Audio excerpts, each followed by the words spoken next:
Good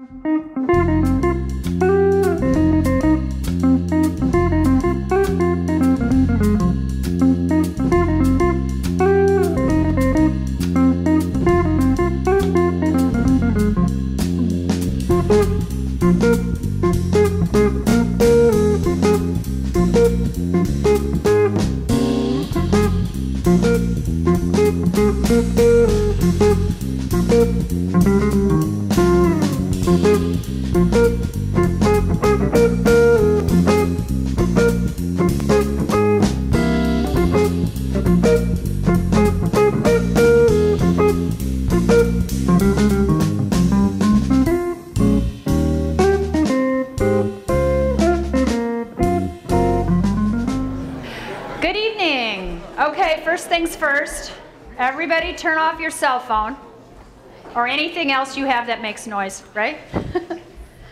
I'm delighted to be here to introduce the 100-year-old mountain play at the Mill Valley Library First Friday program. My name is Kathy King. I'm a library board trustee.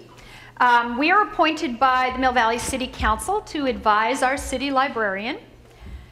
Currently, we're working on a new strategic plan, so we're going to be looking for input from all of you. You will see surveys, solicitations of your input on the library website, so please participate. And let me know if you have any comments or concerns about the library. It's been a pleasure for me to work with our outstanding city librarian, Angie Brenner, and her excellent staff.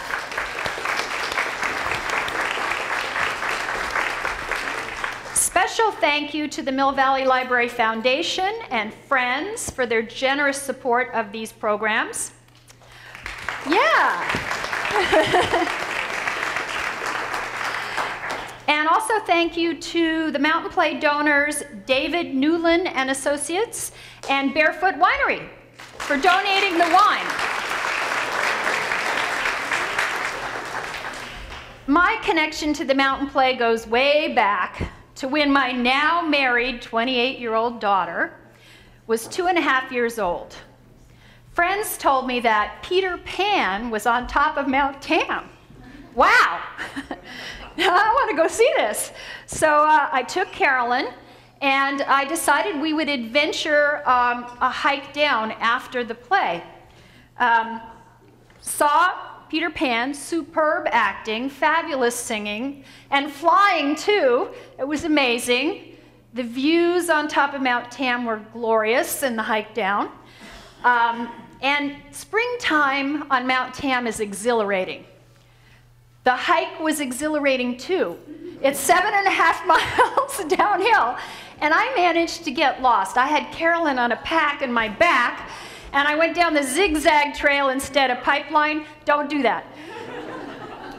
But we made it, and Carolyn and I were hooked.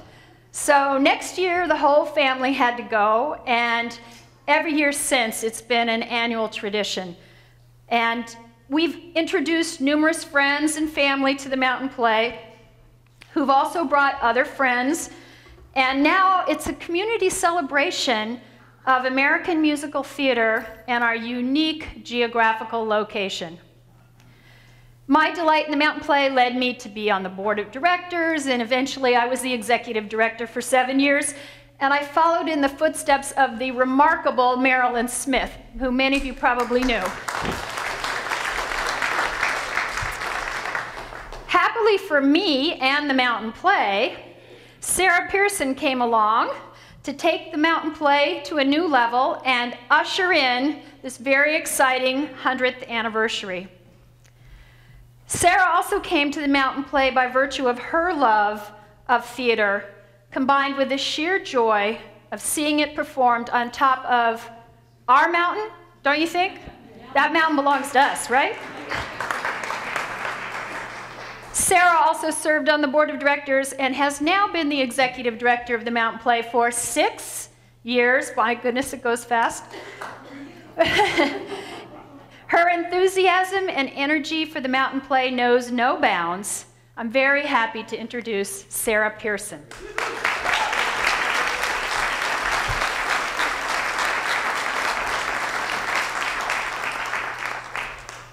Well, I am so thrilled to have everybody here tonight. What a wonderful, wonderful crowd to be part of the birth of our 100-year book. I can't tell you, this is like birthing my third child, this book. And what a great place to have the birth, in a library. So thank you so much for coming out to see us tonight. We have such a wonderful program for you. Lots, you're going to learn a lot. I know all of you think that you know everything about the mountain play. But I betcha that you're going to learn stuff tonight that you didn't know. We are going to have some songs for you. We have a raffle going on in the other rooms, so I hope all of you signed up for the raffle, because the 2 lucky winners will get 2 good any day tickets to the mountain play for this season. And they come, I think, with free rental stadium seats. So that's quite a nice little prize for nothing. And then I hope you saw, we have a table over there where our beautiful book is on display and for sale. So you could be among the first people.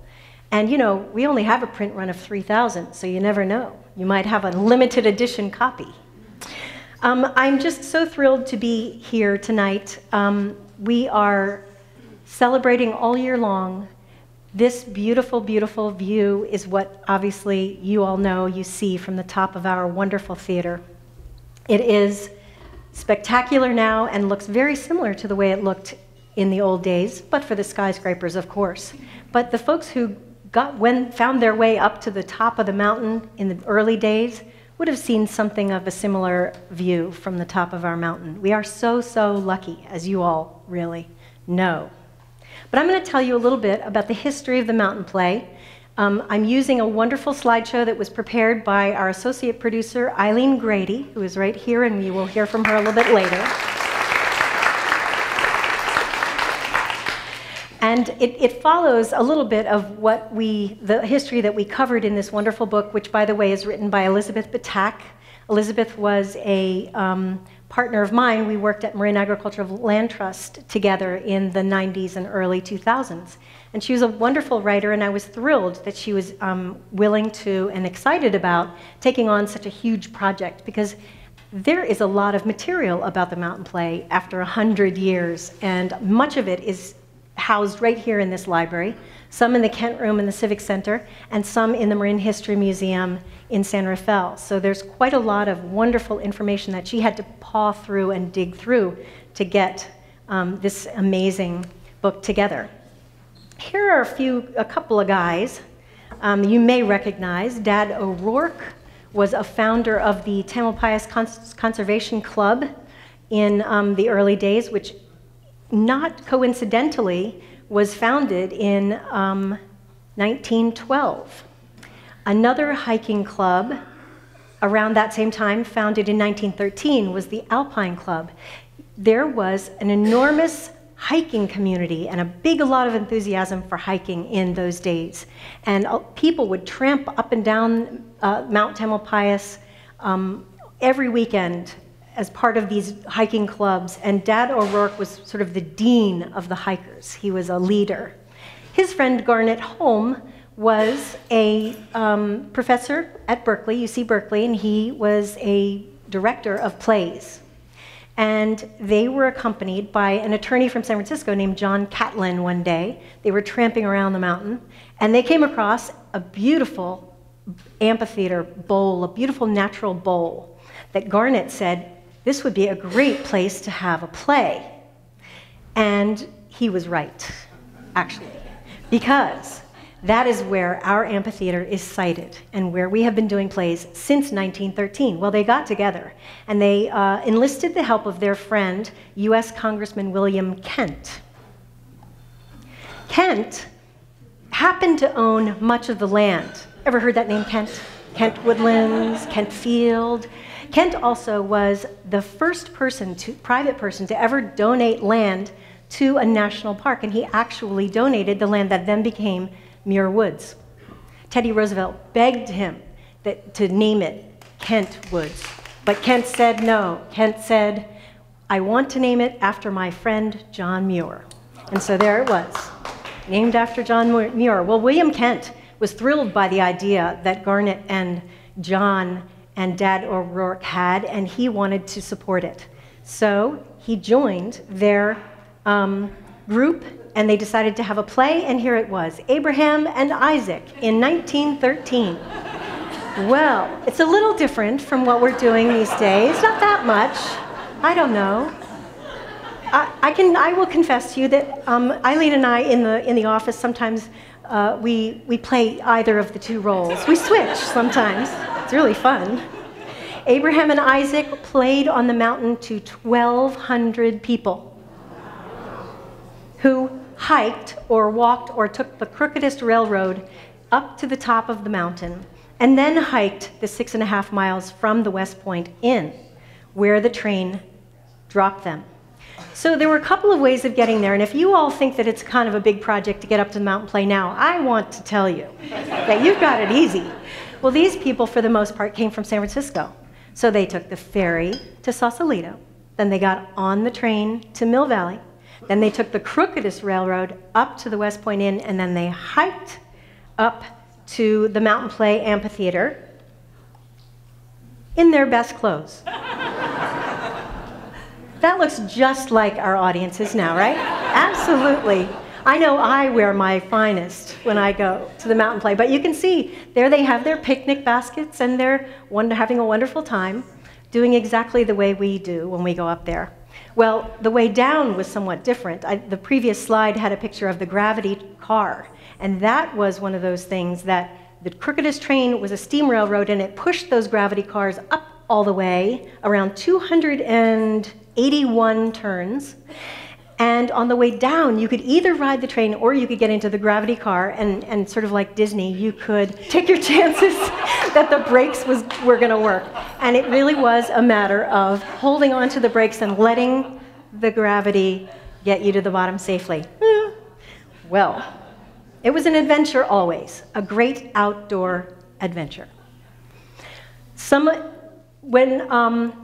When Kent became part of the mountain play in 1914, he joined the board, and he was so enthusiastic that he said, you know, I'm going to give this land to the Mountain Play Association. So the Mountain Play Association was formed in 1914. William Kent donated the amphitheater to the Mountain Play Association on the proviso that the mountain play would continue for the next 25 years. Don't tell the state park. So 25 years later, of course we were still going. And who knew it was going to be another 75 after that? But plays like Abraham and Isaac, Rip Van Winkle, used no sets, because how would you get them up there? You'd have to get them up on a burro or a donkey. There were no roads. So they used the beauty of the theater and the beautiful nature to be their backdrop with plays like Rip Van Winkle and other spectacles, morality plays. Wonderful pageantry was happening up there. Garnet Holm was not only a director, but he was also an actor. He played Adam in As You Like It in 1920 and many other roles. He was quite a character. And we all in the office just love this photograph of him.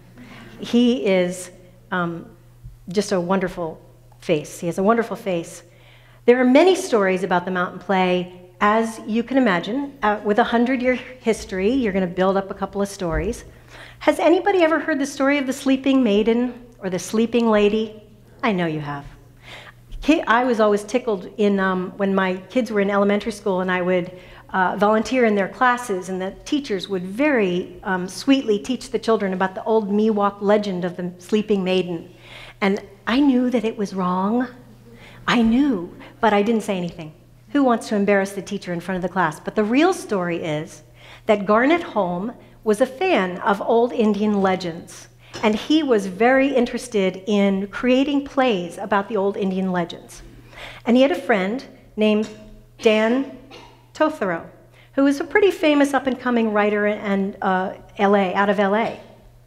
He told Dan, would you please go and research the Miwok Indians that lived on Mount Tam and write a play about it?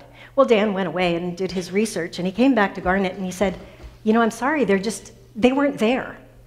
There weren't any Indians on the mountain. I have no evidence of that. And so Garnet said, make it up. So we have the story called Tamalpa.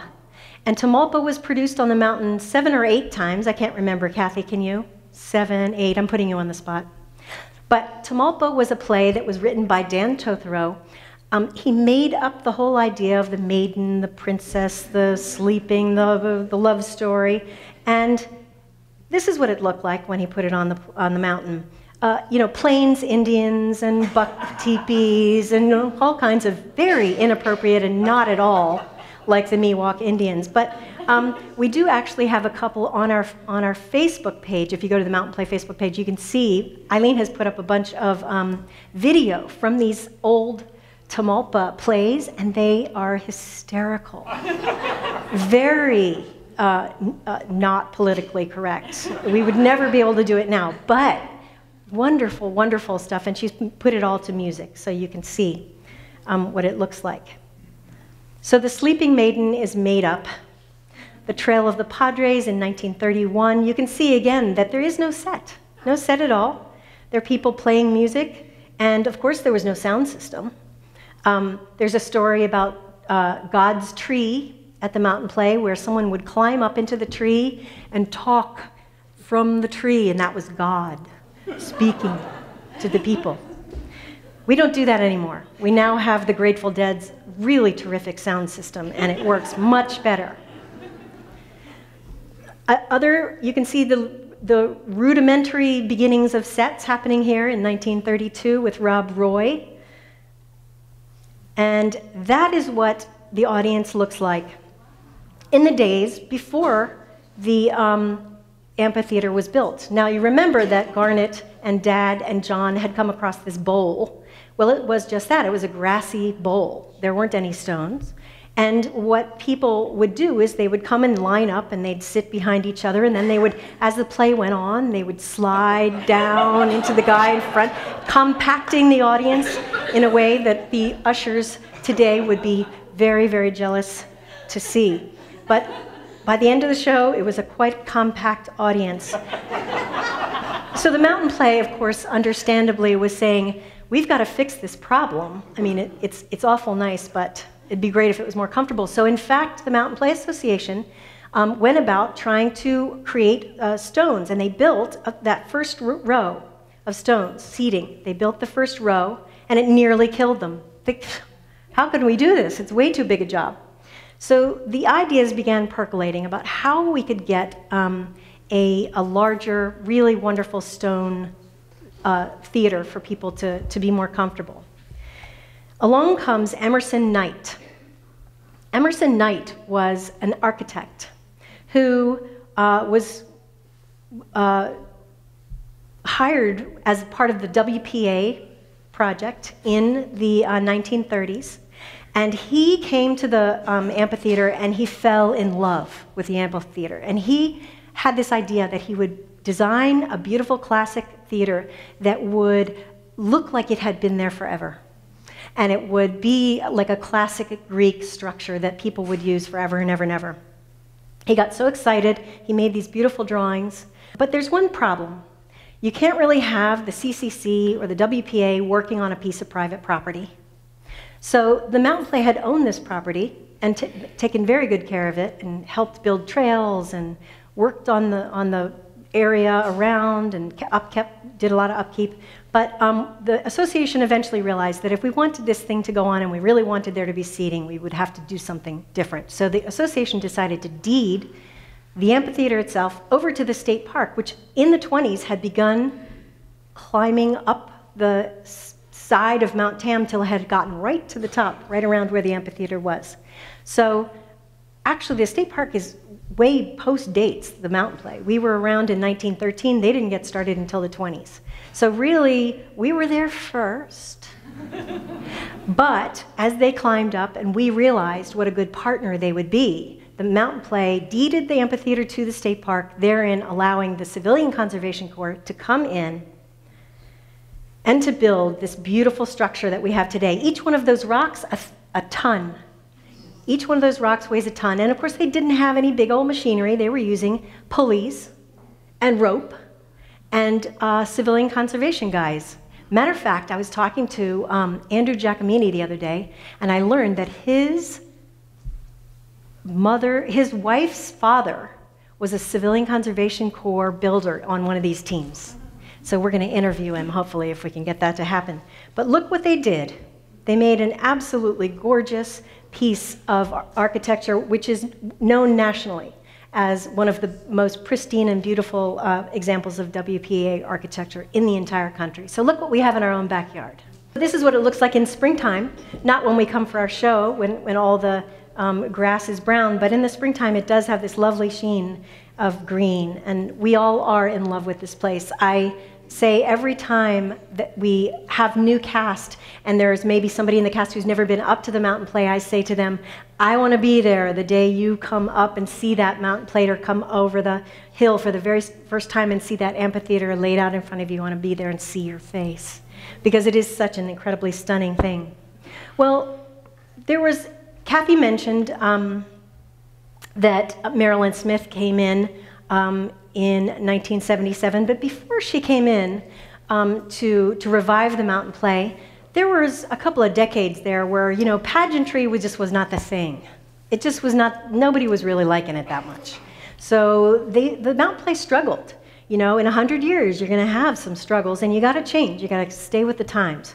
Well, around the mid-60s, fewer and fewer people, audiences were diminishing, fewer and fewer people were there.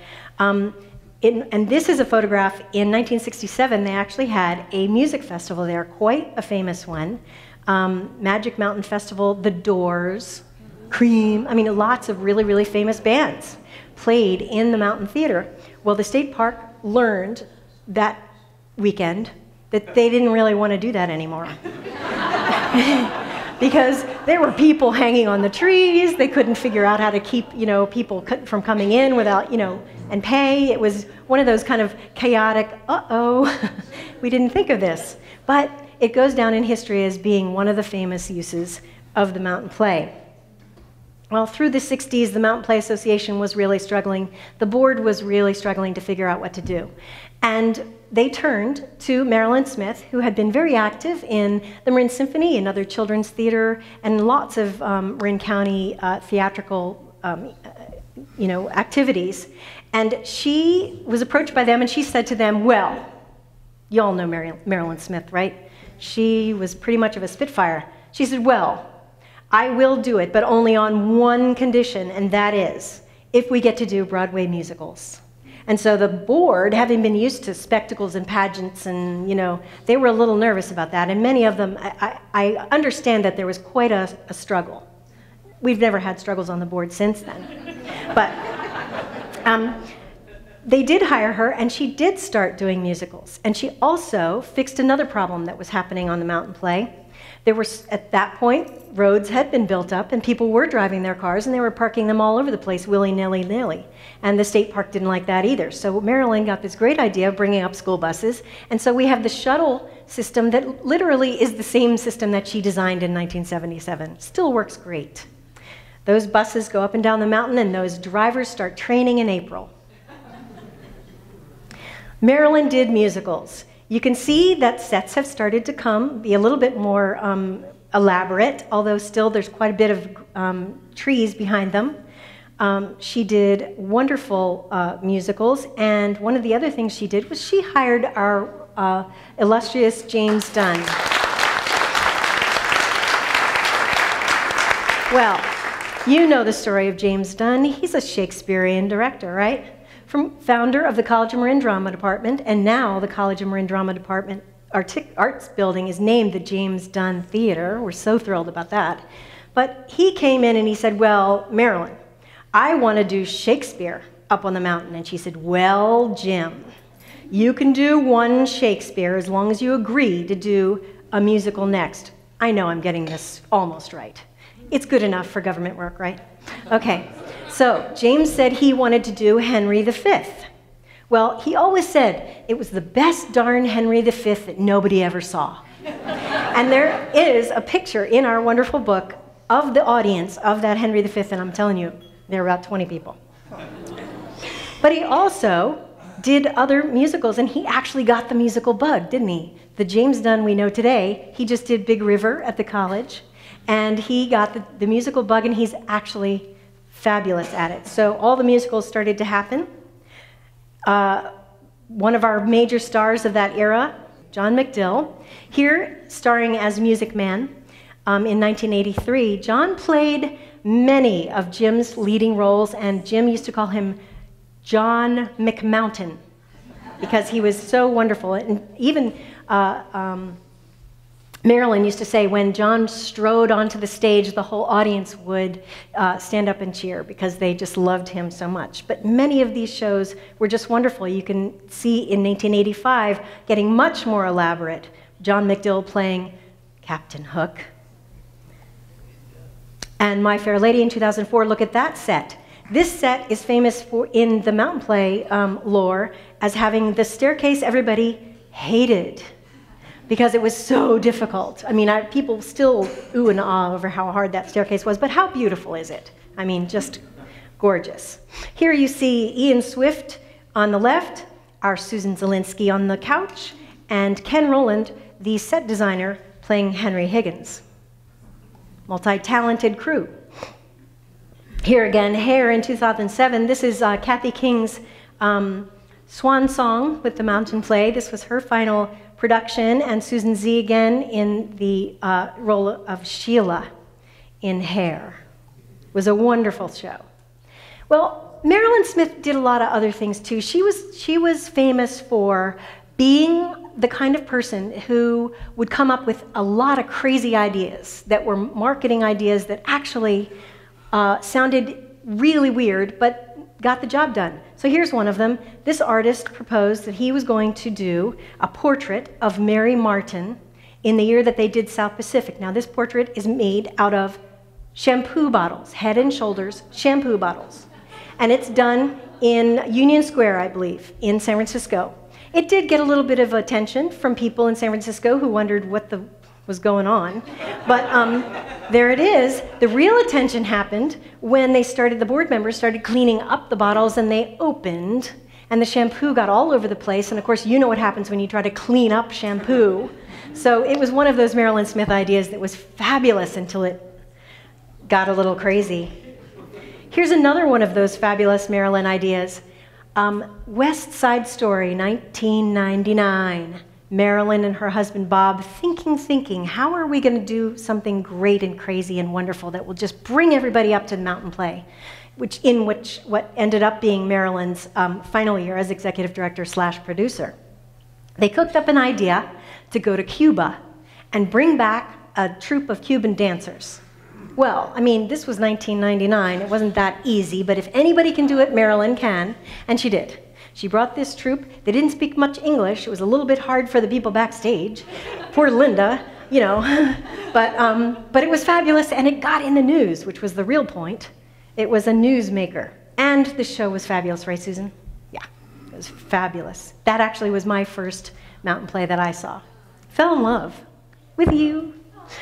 Wizard of Oz in 2008 was my first show as executive director producer, and you can see that we're still going on Marilyn's coattails with things like airplanes that say "Surrender Dorothy" and big boom lifts to bring Glinda in and out of Oz, and also to bring the wizard in and out of Oz, because there was a big hot air balloon that was attached to the boom lift when the wizard used it. Darn nearly broke the stage one time, I think. That was a scary moment, but we survived. Jim Dunn really is very, very appreciated for his, what he brought. Among the many things was that he brought this sense of grandeur and wonderful special effects. So those airplanes, I don't know how many people remember, but everybody talks to me about South Pacific when the airplanes flew right over the top of the theater. That was unbelievable. Well, he does that. Here you have a picture of Guys and Dolls in 2010, and I think there were 12 guys packed in that taxi, and when the doors opened, they all rolled out like, you know, cops. My Fair Lady, of course, we're very famous for using animals and horses and cows and chickens and goats and cows. The special effect in Hairspray 2011 is these wonderful hairsprays, which were on cue, and they sprayed, and then there was a sound effect that went along with it. And look at that wonderful set. A little different from the first days of the mountain play, right?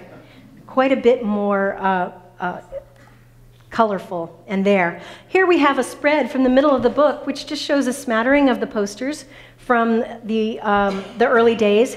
In the bottom right-hand corner, you can see last year's Music Man, and then up in the top left-hand side, I believe that's Brigadoon from 1989. So we had several artists through the years, but you can see When We Branded, right after hair. There it is. That's what we're going to look like from now on. The most famous marketing gag of all. There's no other famous one. This is the only time the mountain play actually got into the national news. We were in Newsweek magazine. And I don't know, and I don't think anybody does, whether Marilyn knew that this was going to happen when she put the poster out, but she says that she didn't notice that this poster was a little odd until it was already out there and distributed. And then Herb Cain picked it up and wrote about it in his column, and then, of course, Newsweek from there. So, I don't know. I'm not going to say a thing more about that.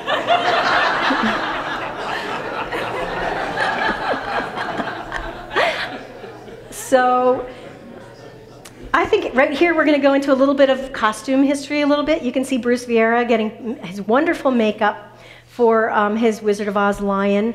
The couple things that are interesting about this show is that it was a little hot up on the mountain that year, and poor Bruce had this big lion costume on. So we actually sewed cold packs into the head and under the ear and in the back there, and we actually put pads underneath his feet to keep him from fainting on stage.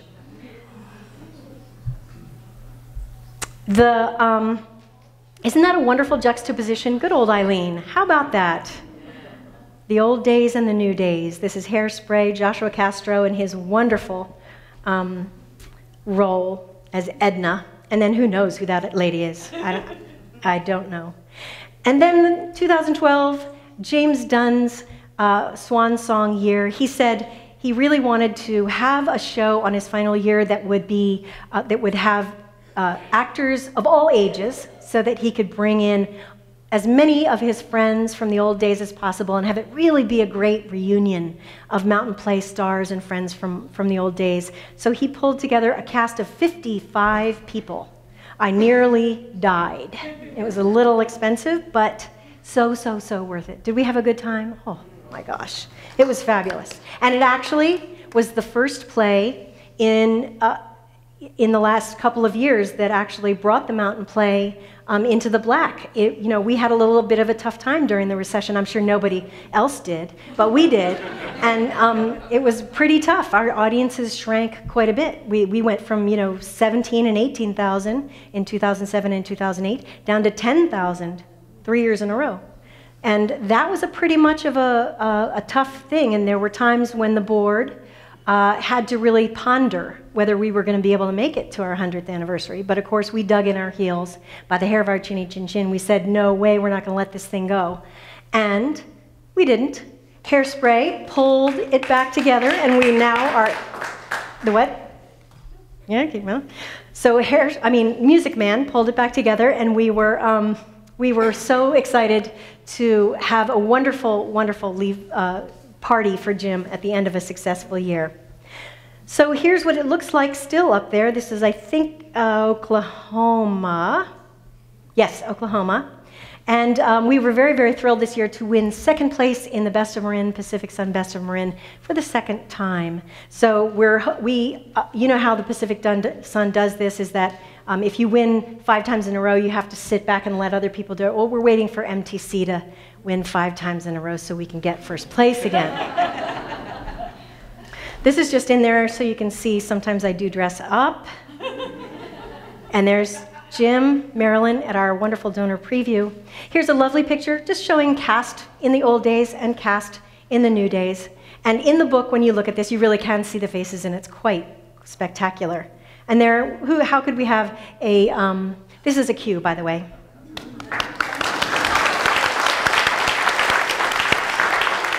How can you have a slideshow without Pete Sorensen in it? I don't know.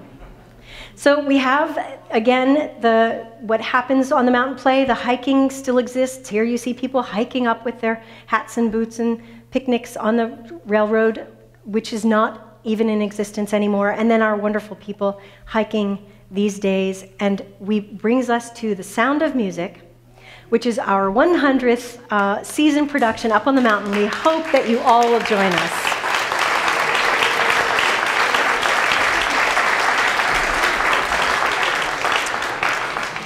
So it is my pleasure to introduce you to our new director this year. We searched very, very carefully all through the summer. Kathy King helped.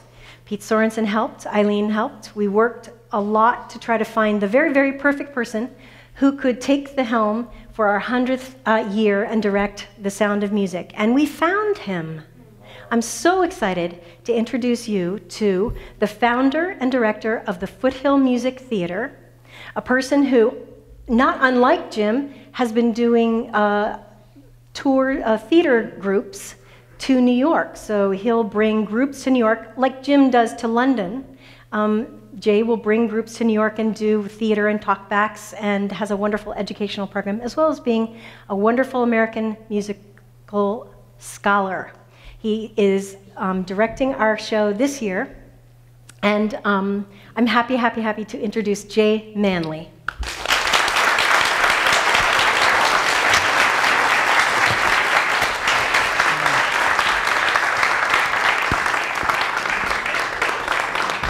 Good.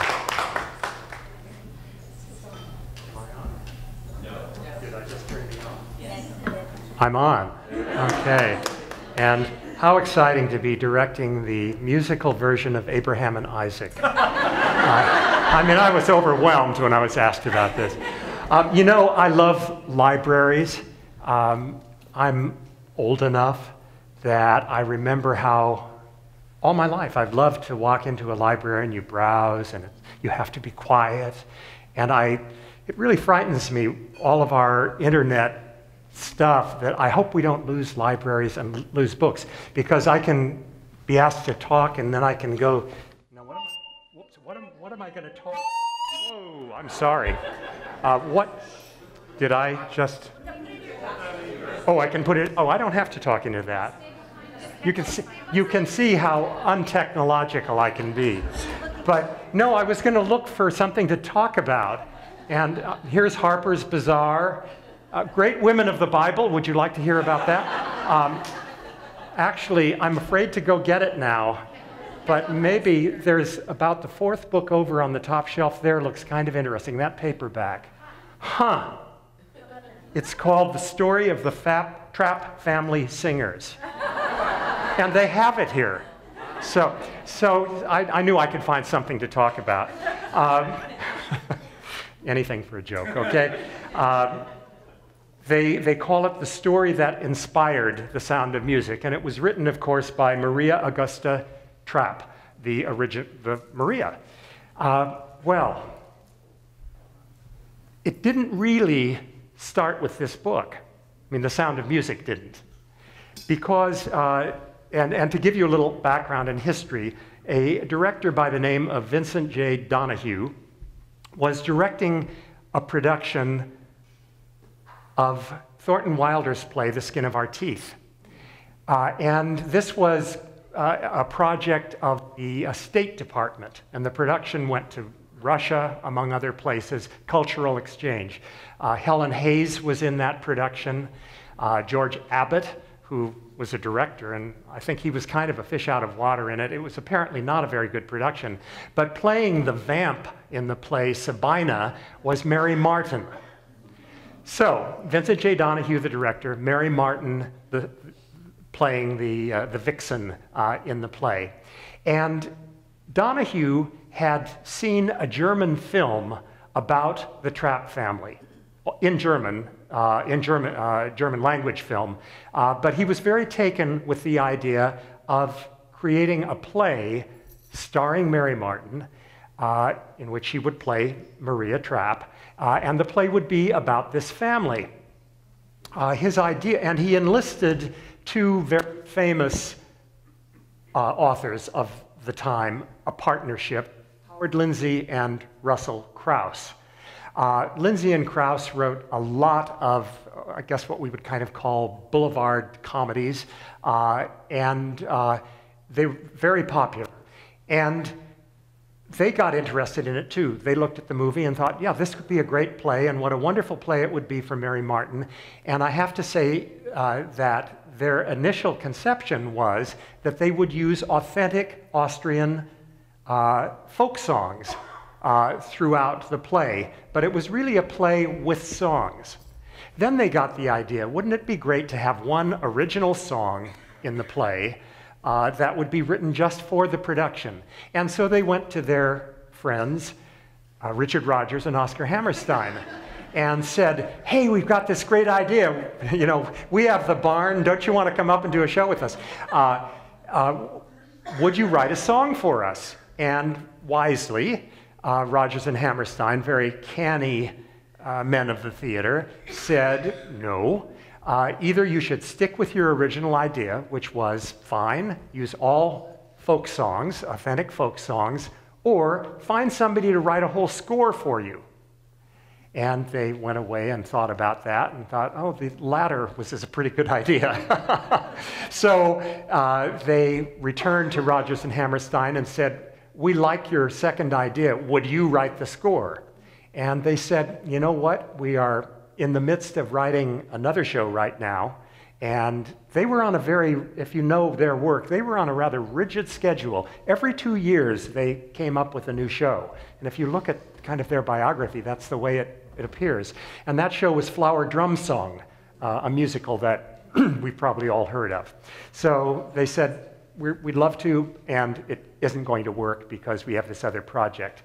And Lindsay and Krauss and Donahue looked at each other and looked back at them and said, we'll wait, which is exactly what happened. So that is kind of the genesis for how The Sound of Music came about. Now, there's a ton of interesting stuff, and I won't tire you out with it, but Mary Martin was a given for the role. And of course, Mary Martin had done South Pacific with Rodgers and Hammerstein, so the buzz for The Sound of Music was huge, reuniting Rodgers and Hammerstein with two very reputable authors and this amazing star who was then, along with Ethel Merman, considered one of the two first ladies of the American musical theater. How many of you ever saw Mary Martin? Oh, look at that. Oh, one of my first memories of theater was my mother taking me to see a road company of South Pacific that Mary Martin did in San Francisco many years, well, quite a few years anyway, after its Broadway run. And I remember feeling like she was performing for me for the very first time. It was opening night for Jay. And in fact, that was her reputation, that she always had that amazing spontaneity that few actors are able to sustain over a very long run. Okay, tangent. Coming back to The Sound of Music, it's an interesting show because Rodgers and Hammerstein, and we could do a whole talk on this, really were the architects of the modern musical. If you go way back to Hammerstein and Showboat, and then starting with Oklahoma and Carousel, South Pacific, The King and I, these were major musicals that they wrote that really redefined what a musical could do and could be about. But Hammerstein was the author of all of those. He wrote, in other words, he wrote the book, the dialogue, as well as the lyrics. And many people think that, in fact, his singular contribution to the American musical was in his ability to structure a book, to utilize music and dance in a way that they became part and parcel of the storytelling. You've probably all seen Carousel and that wonderful bench scene where Julie and Billy essentially meet for the first time and get to know each other. And little snippets are sung, and there are bits that are spoken, more little snippets are sung. Of course, it evolves into one of their most glorious ballads, If I Loved You. But that was so typical of what they could do. Now, fast forward to their very last show, The Sound of Music. Here, in many ways, The Sound of Music is the most old-fashioned of their shows. As much as we all love it, as beloved as it is, it doesn't have the innovation of their earlier shows, largely because while they were off creating Flower Drum Song, Lindsay and Krauss were writing the book. So they came in and essentially kind of dropped songs into a pre-existing structure, kind of the opposite way that Hammerstein had worked up to that time. Nonetheless, it's a glorious musical, and it's one that touches us, I think, and touches audiences in a very particular way. I mean, it's very much Hammerstein territory. It's about family, it's about human relationships, it's about prejudice, bigotry, because we have the whole entrance of the Nazis who drive the family has to literally escape from. These were all core themes of Oscar Hammerstein that he used over and over and over again in so many different ways, in so many of his works. And in Lindsay and Krauss, at least, he found very kindred spirits who were speaking the same language. So the whole thing really works quite wonderfully. Well, I am so excited to be directing this play. I feel enormously humbled to be joining this family, this 100-year-old family. I'm kind of the new kid on the block, and so proud to be that. You will be blown away by the talent of our cast.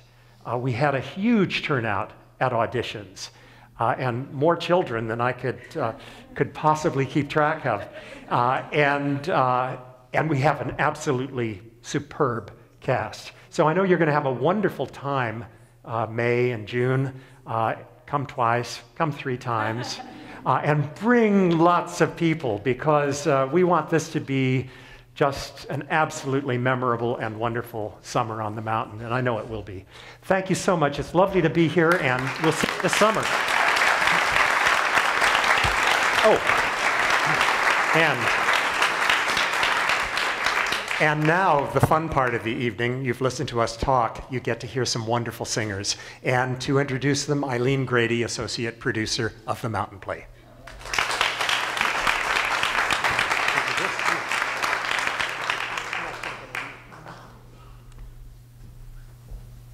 I think I'm going to just do this. Thank you so much, Jay and Sarah. Just wonderful. I first became involved with the Mountain Play when I was asked with my good friend Susan Zielinski to produce a fall gala show, and that was the fall going into the season of hair. So that was fall 2006. In my research and putting that show together, I fell in love with the organization. I had been a patron for many, many years, but I absolutely fell in love with the organization. Therefore, I had to join the board. Well, then I fell even more in love with the organization, and therefore I had to be hired and be the associate producer.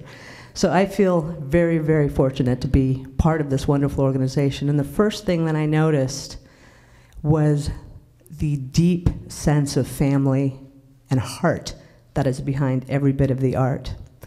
So the performers that I'm going to introduce in a couple seconds here are just symbols and magical, wonderful symbols of the many people over the years that have been a part of the background of the art that's been created. Before I tell you about the singers, I'd like to tell you a little bit about the person that's going to be behind the keyboard tonight. I was fortunate enough to meet her in 2004, and I've worked with her on many, many galas. I think she and I have done now 20 Broadway reviews together since 2004. But even more importantly than my involvement with her, she's the music director for the Mountain Play. Deborah Chambliss is a vocalist, pianist, instructor, and musical director who has worked in the Bay Area for over 25 years. She became the music director for the Mountain Play in 2007, but has been playing keyboard in the orchestra since 1991 for The Wizard of Oz. She was 2, which makes the story even bigger, I think, really. So I'm going to invite Deborah to come on up to the stage.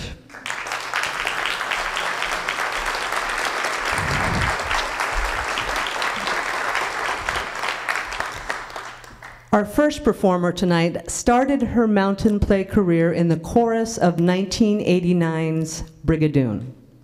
Since then, and this is going to take 2 cards, so stay with me on this.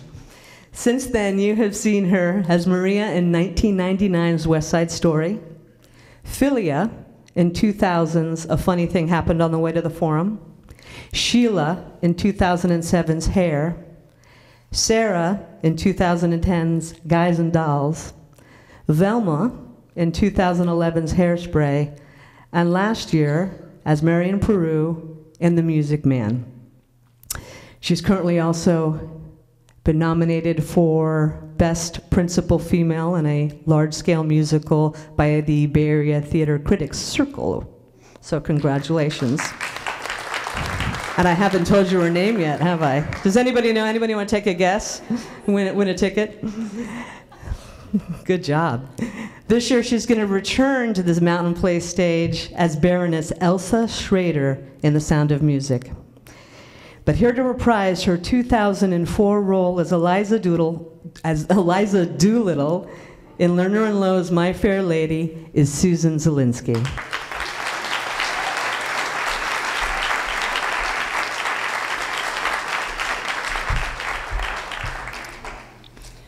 think so.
Thank you, Susan. I suddenly felt like Max at the end of Sound of Music.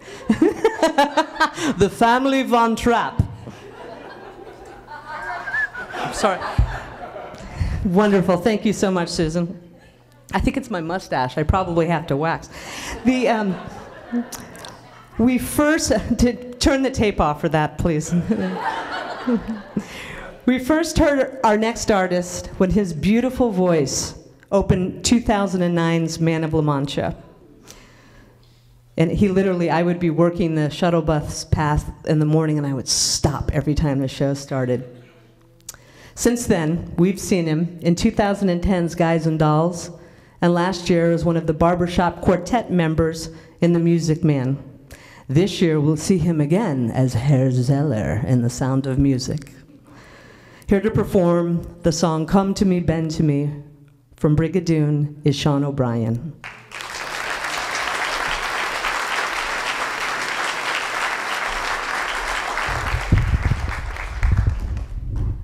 Thank you, Eileen.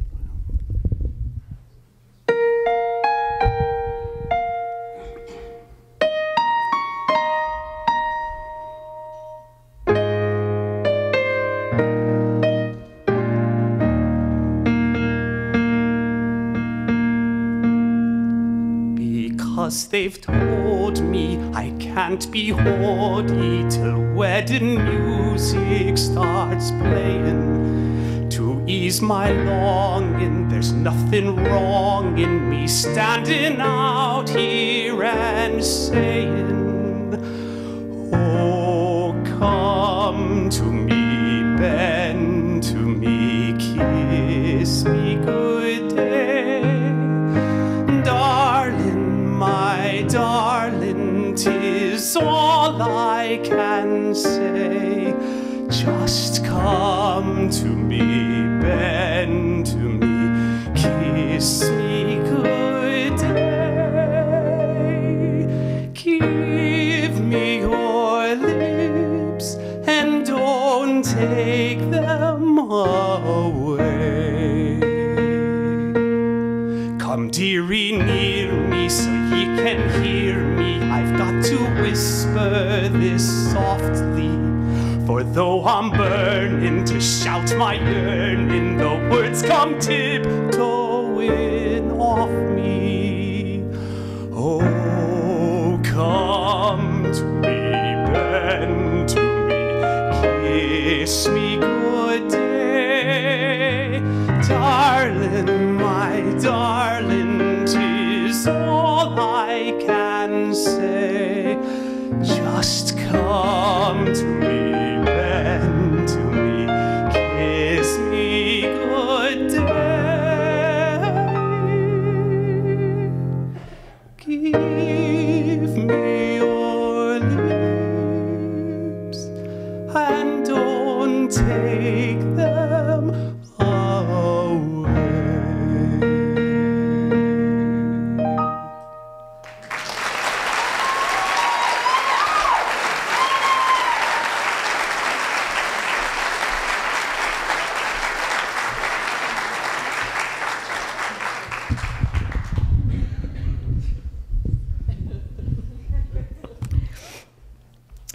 A newcomer to the mountain play.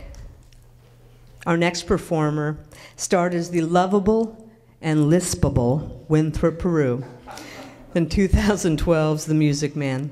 Please welcome the very talented Jeremy Kaplan.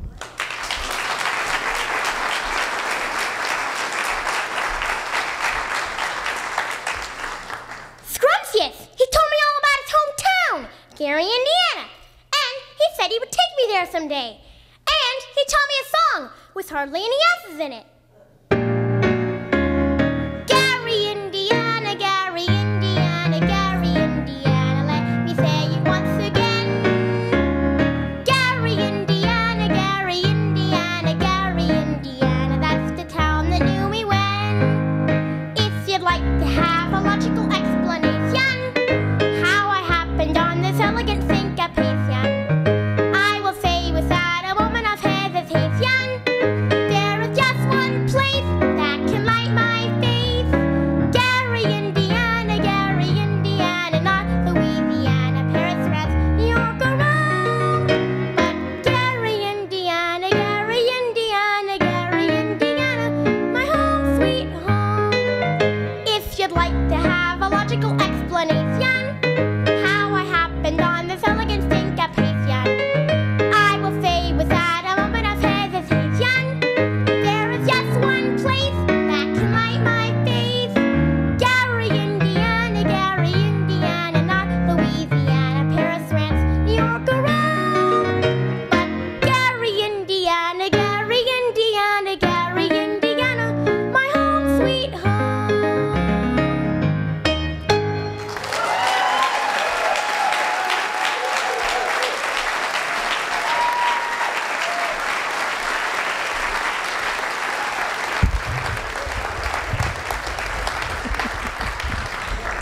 Thank you, Jeremy.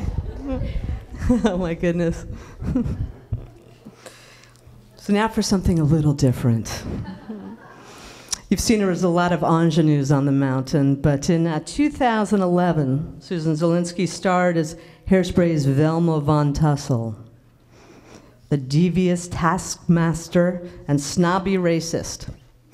The former Miss Baltimore Crab's beauty queen will go to any length to ensure her daughter is the next big thing.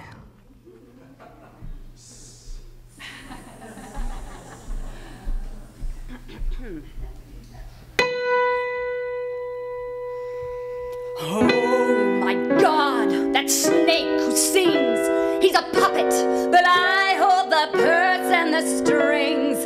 God, I knew Negro Day would bring chaos and change. Now he's pushing that pinko who might give us all mange. She's a blemish, a blackhead that must be expelled. There's a standard of beauty that must be upheld. You can say I'm a bigot, but it just isn't true. Look, I love Sammy Davis, and he's black and a Jew. So you'd better get set for this full-out assault. You should never have boiled Miss Baltimore Crabs.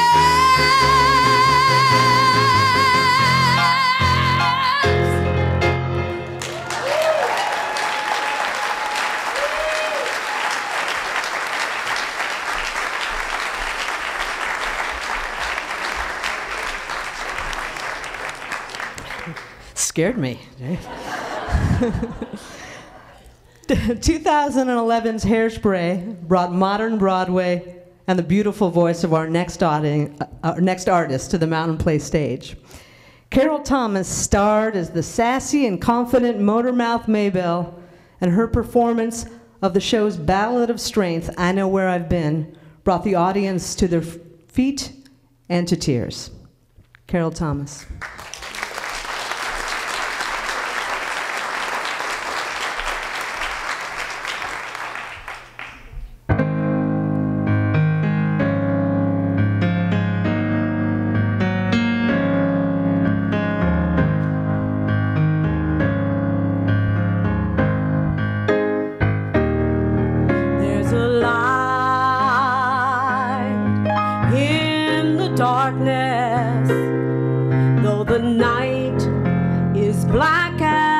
Skin. There's a light burning bright, showing me the way. But I know where I've been. There's a cry in the distance. It's a voice that comes from deep within. A cry asking why. I pray the answer's up ahead, 'cause I know where I've been. There's a road we must travel, lost so many on the way, but the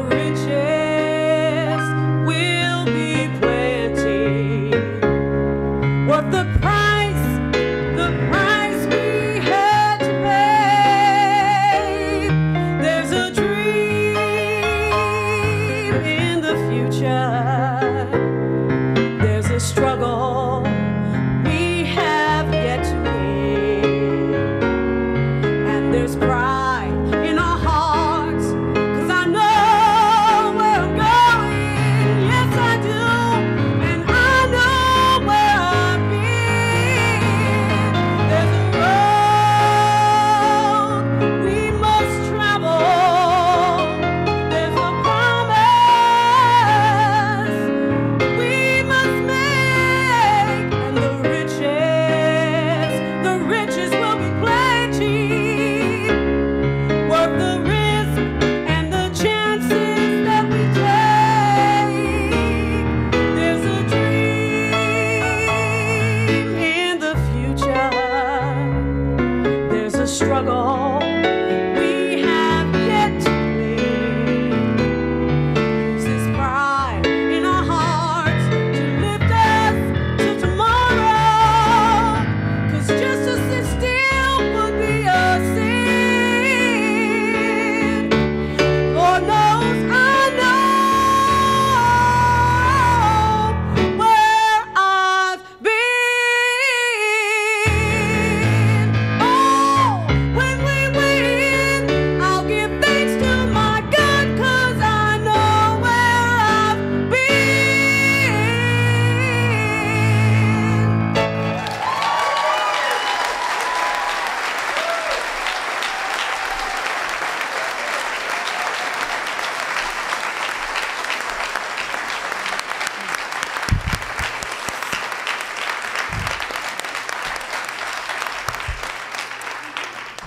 Wow, thank you, Carol.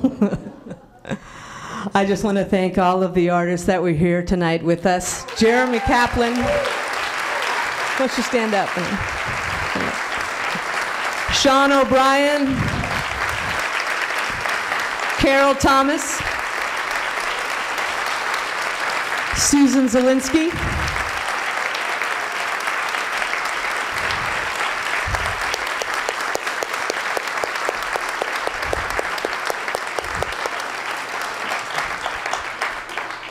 And then I want to thank our accompanists for the evening and our music director for this season's The Sound of Music, Deborah Chambliss.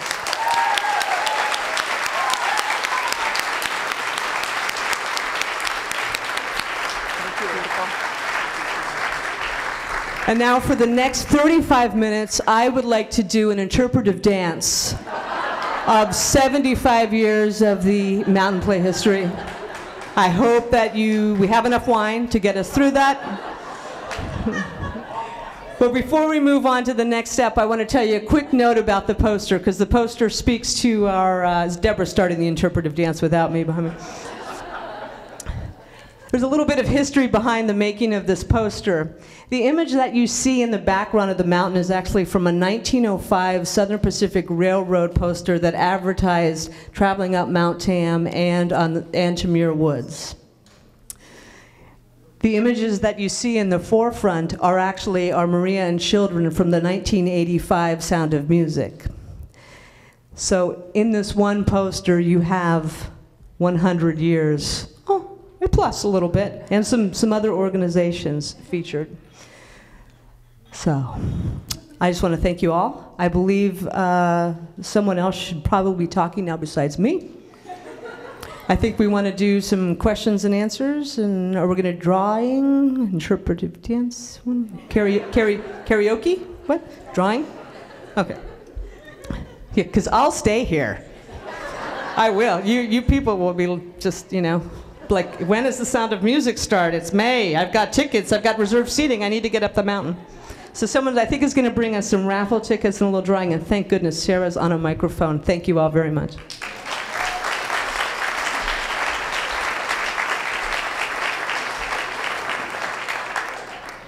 Hi, everybody. So we do have a little bit of time, I think, for question and answers. Do you want me to? Okay, I'm happy to do that. Would anybody like to ask questions about things that they did or didn't learn tonight? Thank you for putting this on. My You're question welcome. is, how many people are involved in the Mountain Play? Paid staff and volunteers? That's a great question. It never fails when I'm in the theater for one of the productions that someone will come up to me and say, "Isn't it marvelous that this is all done by volunteers?" And I think, really? How? Where have you been? Actually, in the beginning, it was all volunteers, and it was TCC volunteers, actually, the Tamalpais Conservation Corps and the Alpine Hiking Club. They were the people on stage playing Tamalpa Indians painted brown. But that no longer happens at the Mountain Play, so we actually do pay everybody. We're a kind of a hybrid organization. We've developed into being a kind of a hybrid. We're not really community theater, and we're not a professional theater. We're sort of a community theater with professional standards, is what Jim made up as our little tagline. So we pay all of our actors. It's not a tremendous amount, but we do. For the chorus members, it might pay for the gas going up and down the mountain all those times. Maybe not. But as I mentioned before, our cast would go maybe from 29 was Man of La Mancha, which is a very small cast for us. Music Man was 55, a pretty large cast for us. This year I think we have 38. So there's the cast, and then there are about 15 or 20 people backstage, all paid, the assistant stage managers, the production stage manager, of course the guy who fits all the little mics into the little packets and makes all the sound work. And then there's people up in the sound booth, myself and the sound director and the sound technician, another 5 or 6 people. All in all, when I do my 1099s at the end of the year, I do over 100 1099s. So those are all independent contractors, and that's not including our wonderful year-round paid staff, Eileen Grady and Natalie Reimer. which the three of us sort of are the all year long people. But it's quite a big crowd. And the thing that's really interesting about them, and something that was stunning to me when I first became involved, was that as I would meet all these people and do their contracts and things, I would learn that not only was the parking guy actually a Shakespearean actor and knew all the lines and would tripling over his tongue, but he has been doing the parking for 20 years. Everybody on the whole play, I would say, wait, how long have you been doing this? 25 years? The choreographer, 27 years? The director, 30 years? It's just one of those things that when people discover it, they fall in love, and it becomes their thing. Deb told me the other day that she recruits the orchestra. We have a 14-piece live orchestra backstage. I know you knew that already. And these orchestra people are really, they're in symphonies. They play for the San Francisco Symphony, the Oakland Symphony. They play for, their field is this, and they're professionals. And yet, when she calls them every year to say, I know you're busy, but would you consider? They all say, yes, I wouldn't miss it for the world. I want to do the mountain play. So it's one of those funny things. We have very top-notch people who just are dedicated. Thank you. I have two questions. Number two has a part A and B. It's not too complicated. Number one, could you share with us maybe some of the great musicals that have been bouncing around the play selection committees that have not yet been done by the Mountain Play and might be done in the future? And number two, another key part of your production staff, I wondered if Ken Rolland is returning to design sets this year.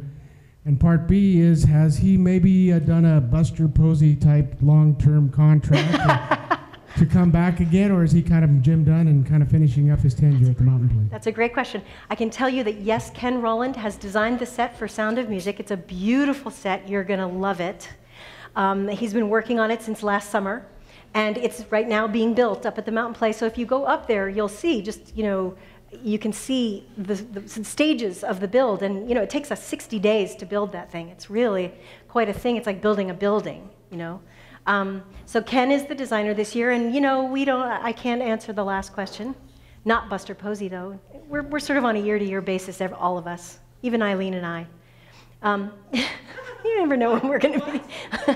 What? She says. And the first question was about, play selection. So play selection is something that everybody wants to know about. And I also think it's funny because it is the very thing that drives people to want to be on the board, because they think that picking the plays must be the most fun part of the Mountain Play. But guess what? It's the worst. It's the very worst. Because when you're not on the board of the Mountain Play, you might not realize that there are a lot of limitations about what kind of plays you can do up there. The first limitation is that, that all plays, like all art, plays are owned by people. They're owned by royalty companies. And what we have to do in order to decide which play is, we have to apply for the rights. And we may be given the rights, or we might not be given the rights. And many, many, many plays that are still making money on Broadway are not available at all. They just won't let it go until they're finished taking every last drop of money out of it, and then they'll let the hoi polloi do it.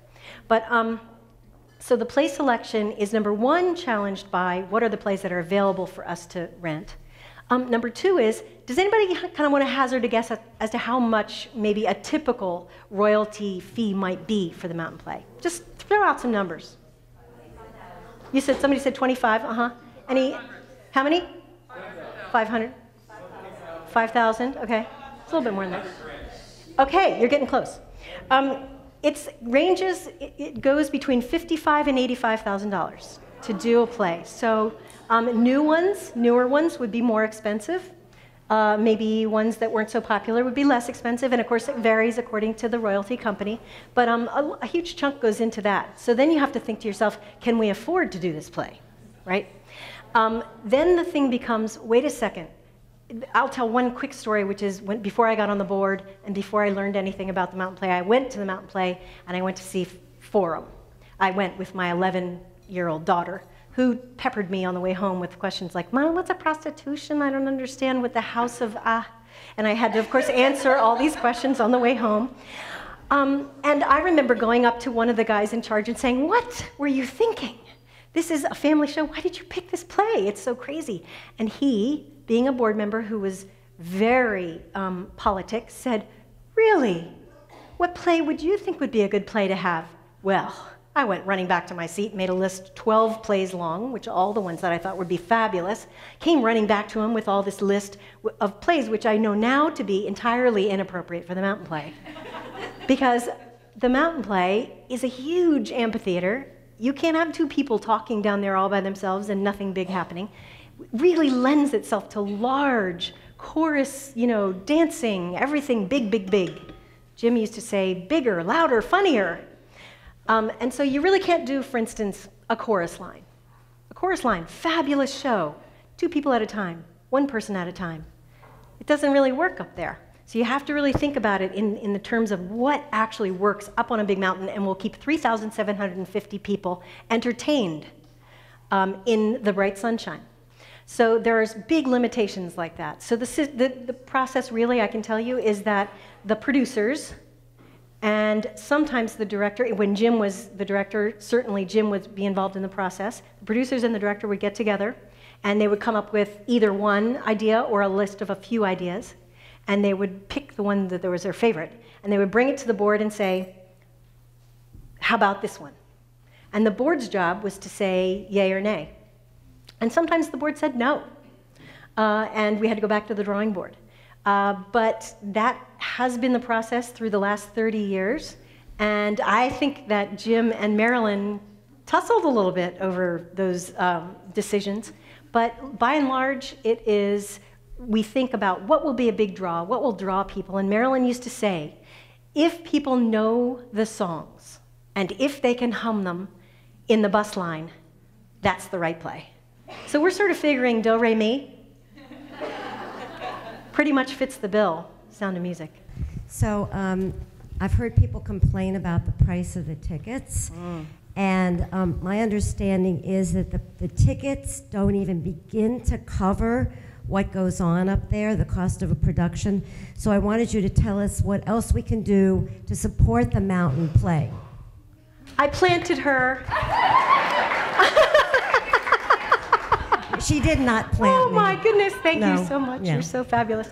Okay, the other thing that surprises people sometimes is to learn what our annual budget is, and I'm going to tell you what it is. So this year, it's around $900,000. So $900,000 is hard to get to, I'll tell you that much. Tickets will raise us this year, we're budgeting about $472,000. That's fantastic. That's way better than it's been the last 3 years. We're thrilled about that. But to get to $900,000, what are we going to do? You cannot charge for a ticket what it would take to make your budget. And every person in any theater knows this. No theater can charge as much. I think the ticket prices would be somewhere in the $90 to $100 range if it was to pay for the entire thing. But we all know that's not the way the world works right now. The way the world works is that theaters are mostly nonprofits and that they depend upon their community to support the other 50%, 55% of the cost of the production. So yes, indeed, we go to our corporate friends who step up and support us in the community. We also go to foundation friends who love to support the mountain play. And then we go to dear friends like you and individuals who support the mountain play through their annual gifts, through their tickets to the gala, and their purchase of auction items, and their purchase of t-shirts and books. So that's how we do it, and it's always a little bit of a heart attack, but we are this year in feeling very good. The ticket sales are going probably double what they were last year in the last 3 or 4 years. We are at double. So get your tickets soon, because I think this thing is going to be just like Hair and Wizard of Oz. It's going to go gangbusters. So we're really thrilled. Yeah, like West Side Story too. Yeah, West Side Story was the best-selling mountain play ever. And actually, they had to add, it sold out ahead of time, so they actually had to add 1 production. So I think there were 7 that year in 1999. I don't know how Marilyn got the state park to agree to that, but there it is. She gave them half the money. How creative. Anyway, who wants to know who won this raffle? Okay. Okay. I'm not looking. Frederick Least. Frederick Least. Where is he? There you go.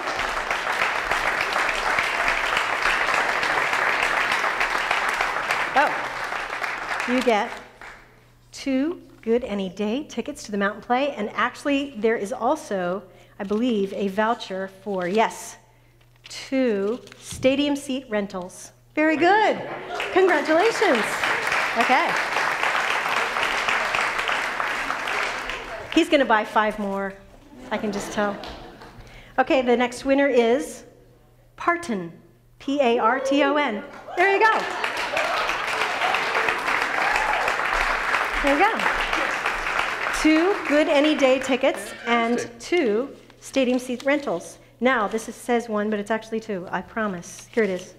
So the thing, you're welcome. Thank you very much. So the thing about Good Any Day tickets, they're not on sale anymore, but the beauty of Good Any Day tickets is that you can wake up on a Sunday morning and say, huh, you want to go to the Mountain Play today, hon? And there it is, you've got your ticket in your hand. But we only sell them until February 15th, so these are really, really special. Thank you folks so much for coming out tonight. We really appreciate it a lot. Thank you.